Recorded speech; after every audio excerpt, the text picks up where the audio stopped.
it's like I just lost control, and I wasn't laughing anymore like I used to. I wasn't enjoying life anymore. I was just laying in bed all the time. They told me I have this chronic fatigue syndrome.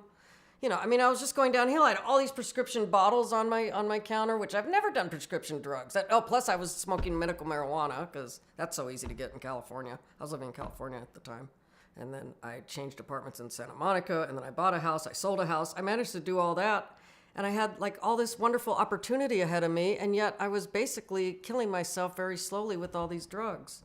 And then this disease that just seemed to pop up out of nowhere. And I just said, I think the only reason I didn't try something before this was I didn't know where to look. I really had no idea. Where do you go? I mean, do you go to the Betty Ford Clinic and become an institutionalized person? That would have just made it worse for me.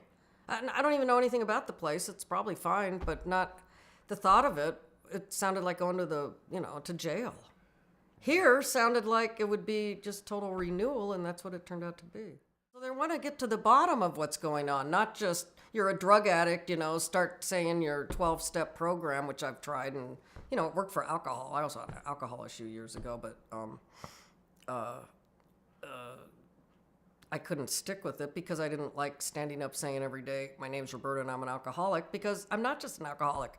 I'm so many more things than that, and I really don't want to focus on that part. So what they do here is focus on, or as Dean said, when he would go to AA meeting, it's like, I already know I'm a piece of crap. I want somebody to tell me something good about myself. So while we're exploring our dark side, we're also getting reinforced with our bright side, and the whole process just sort of integrates together until you become a whole person again. I mean, that's what happened to me. I can only speak for myself, but I can also see what happened to the people I was in the program with. We were all here, around the same time, maybe 5 of us. And everyone, first couple of weeks, we were just all miserable, and then everyone just blossomed, and we all loved each other.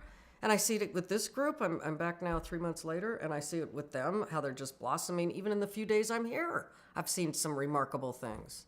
And because I saw that every day, I was feeling better. I came here, you wouldn't have recognized me. And everyone seems to come with their little knit caps pulled over their heads, and we're all hiding from each other, and it was really cold then, too. It was December. And then it's just like layers just start coming off. And it's because they're doing the body work, they're doing the mind work. I could relate really well to the kind of thing Kelly was doing, where I'm just writing down lists of things and checking in and going over the list. That's common in our society.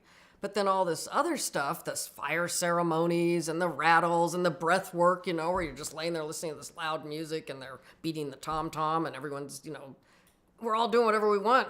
And that's one of the greatest things on earth, the breathwork session. I have no idea what's going on, but I trust the people because everyone here is so qualified at what they're doing, so genuine, so loving, so intelligent that it just works.